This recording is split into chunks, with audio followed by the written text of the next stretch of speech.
Hey guys, welcome. If you are a returning customer, thank you so much for coming back. If you are a newbie here, thank you so much for coming to my channel and watching this video. I hope it'll be helpful. And if you find it helpful, if you think that this is content that you want to get into, definitely hit the subscribe button and then hit the notification bell also so that you don't miss anything. My name is Nana. I am obviously locked. I have a Sisterlocks, so here on my channel I talk about Sisterlocks, Microlocks, traditional locks sometimes, and also nursing because I am a nurse. So a little smattering of all these things. But today it's gonna be a lock video. So today I'm gonna be talking about locks. Today I'm going to be talking about how to get through the ugly stage of locks, whether it be Sisterlocks, Microlocks, or traditional locks. Actually, this is going to be more focused on Sisterlocks and Microlocks. But notice how I put ugly in air quotes because that's what everybody know that stage as. But personally, I don't like to call it that because let me give you the definition of ugly. This is from Webster's dictionary. It says ugly, unpleasant or repulsive, especially in appearance.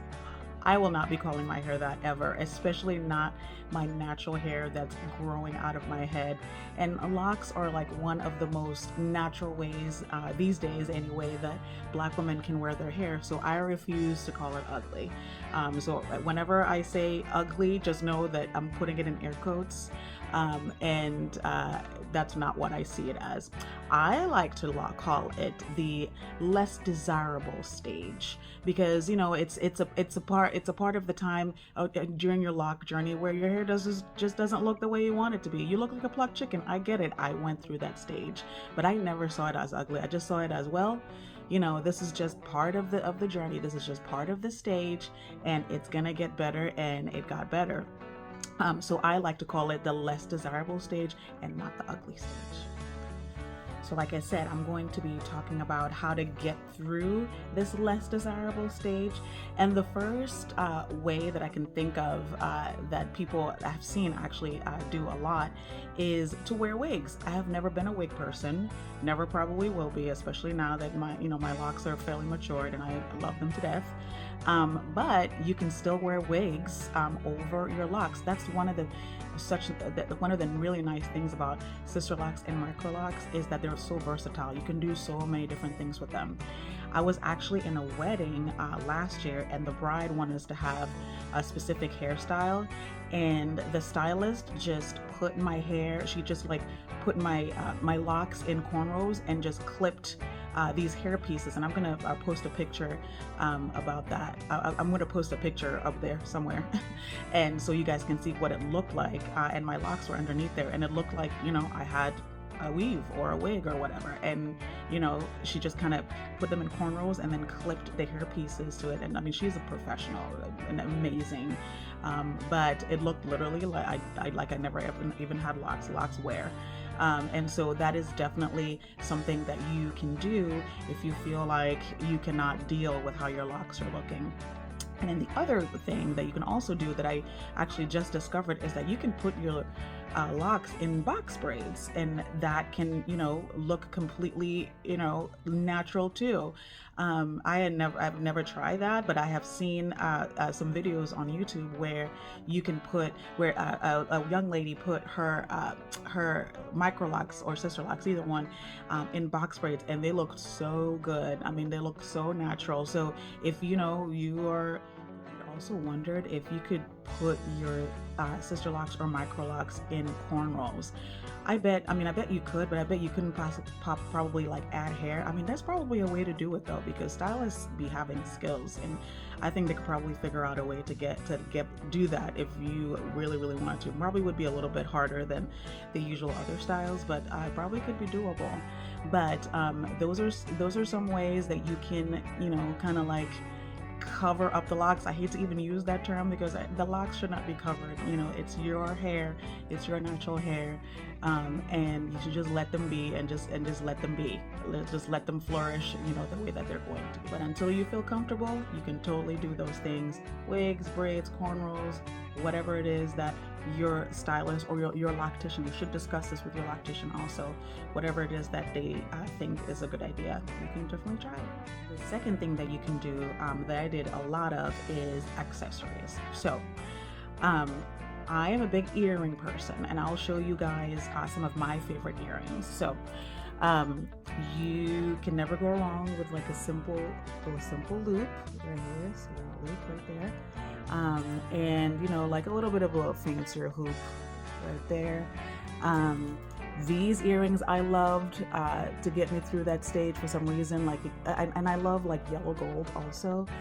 So these like were really, I think I really like them. They gave like a little pop, and so I really like those. The other ones are these earrings. They're kind of like the flat kind. I'm just gonna actually put this one on so you guys can see what it actually looks like. And I love these, the star ones, but these earrings, I don't know if you can see well here we go. Those earrings were like some of my favorites. I know they're very subtle, but like people are like, ooh, those are kind of different, you know, where did you get those from? And I'll put links to these in the description box for those of you that are interested. The other one, another flat one that I had was, this one probably goes in this ear. I'll show you what this one looks like. So that was that. Yeah, that was one of my favorites. And then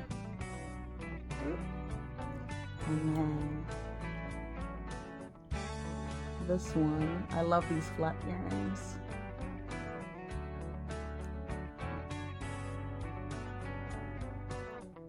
This one is kind of like a jewelry one. This one doesn't fit in quite as well, but there are different kinds that kind of like stay a little bit better, but those I really loved.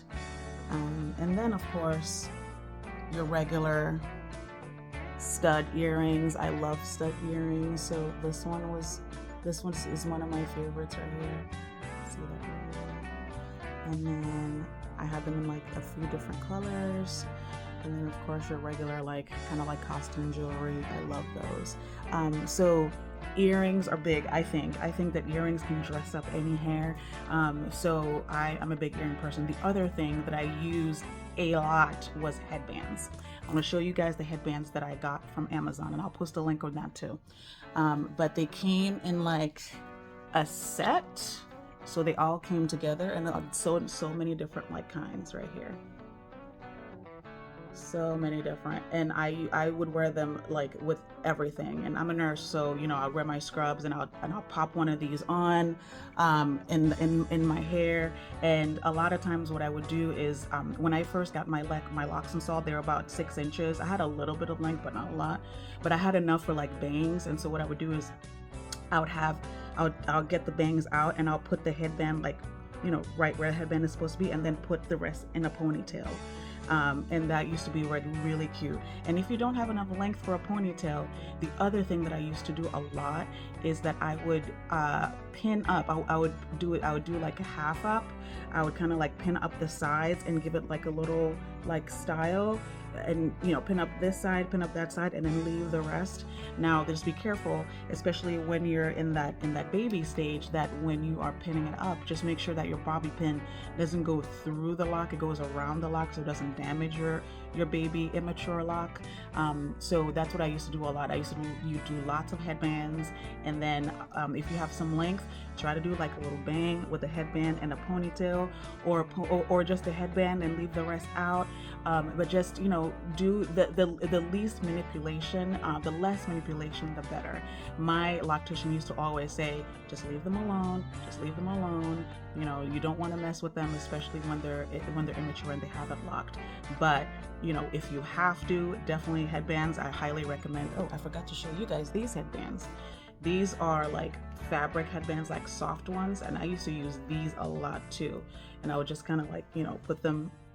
I'll show you guys how I used to wear them. It's been a while since I've used these, but these ones were my favorite too. And I would just kind of the elastic has gone out of this one, so it's a little, but I would literally just kind of like that. And I didn't have, like, again, I didn't have a lot of length, but for some reason it looked cute. And yeah, just like that. And it would carry me through a lot of times when I thought that my locks were less desirable. Now, the next thing that you can do to get through your less desirable stage is to throw on some makeup. I mean, I know a lot of y'all ladies out there are do wear makeup anyway, but for those of us who don't wear a lot of makeup normally, like me, I know nothing about makeup. I'm trying to teach myself, and there's so many YouTube videos out there that will teach you like makeup 101, like literally the very basics. Like I barely even know what like blush and concealer and all that stuff is, and I'm trying to learn because I'm trying to, like, be better and more feminine, and so there's lots of ways that you can do your makeup, every day. Throw on a little bit of mascara, eyeliner, a little bit of eyeshadow, a little lipstick here and there. It can do wonders for the overall look. So especially for those of us that don't wear a lot of makeup, this would be a really good way to kind of get through that stage where you don't feel like your hair is just hairing the way that you want it to. The next one is my favorite one: braid outs and twist outs. Now again, the less manipulation, the better on those new baby locks. But sometimes if you gotta do what you gotta do, and you can be very careful about it.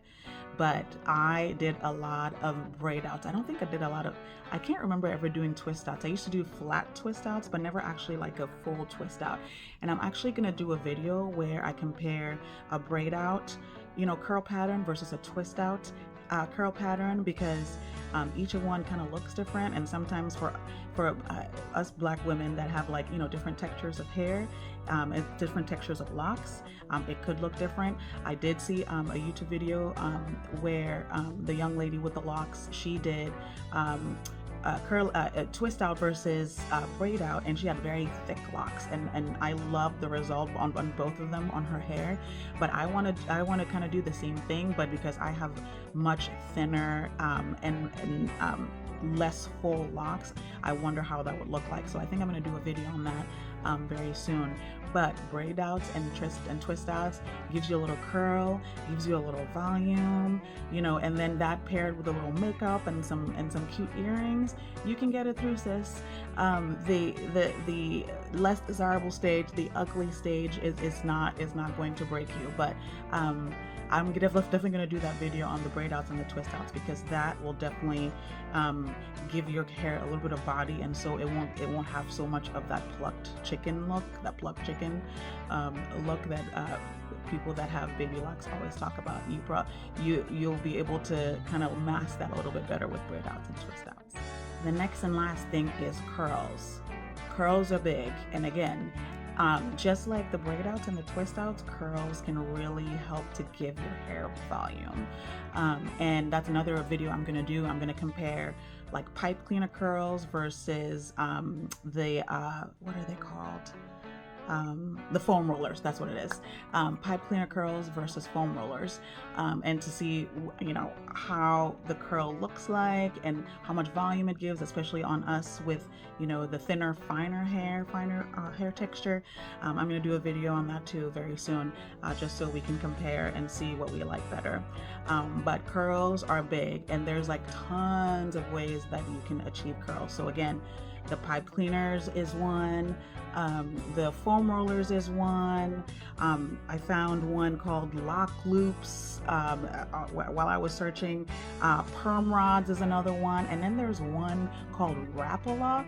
That's one that I recently found, and I'm going to try each and every one of these ones that are not quite as well known, and just see, because different kinds of, something might work really well for your hair, and you won't know until you try it. So I'm definitely going to be trying a lot of different ways to curl my hair, because especially now that I have a little bit of length, the curls, can tend to like look really good and give even more volume, and last also a little bit longer.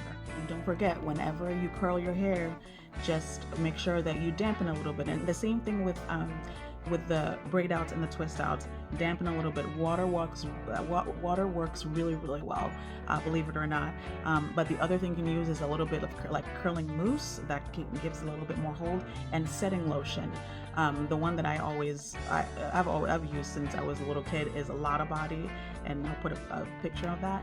And Lotta Body is really good at kind of giving you a good hold for a really long time. But always remember to dampen a little bit. And that's the other kind of iffy thing, because you're not supposed to be really dampening or wetting your locks while they're in the baby stage. So you got to be really careful with these things, because you don't want your hair to unravel.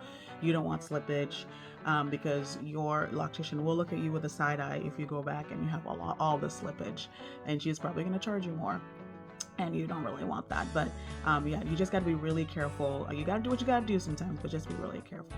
And that's it, guys. I hope that was helpful, and I hope that you know, if you're somebody that's in your baby lock stage and you are just struggling and you're like, why did I even do this? Just keep on keeping on, sis. Good things come to those who wait. I'm a big proponent of delayed gratification, and so I'll see something that I don't like now, but when I try to like kind of look into the future and see how is that going to look if I am just patient with this. And if you're patient with it, I promise you will not regret it. And again, you can call it the ugly stage if you want, but you will not catch me calling it the ugly stage. It's the less desirable stage. But I hope that this video was helpful in giving you some tips on how to survive the stage, because it is rough. Us women, we don't want our hair to look a certain way, and if it doesn't look a certain way, then we're not feeling so good about ourselves. But you can do it, and I'm here to tell you that I went through it, and now I have no issues. I wake up, I go. I don't ever feel like my hair is ugly. My hair is always hairing the way that I want it to, and so just to be patient with it. And that's it. And thank you so much for coming and watching. And if you like this content, hit the subscribe button and hit the notification bell also, and share with your friends. Leave a comment. Tell me what kind of things you did to get you through this stage. Remember to like also the video, and like I said, share it with anybody that that has locks or who's thinking about getting locks. And thank you so much for being here, and I'll see you in the next one. Okay, bye.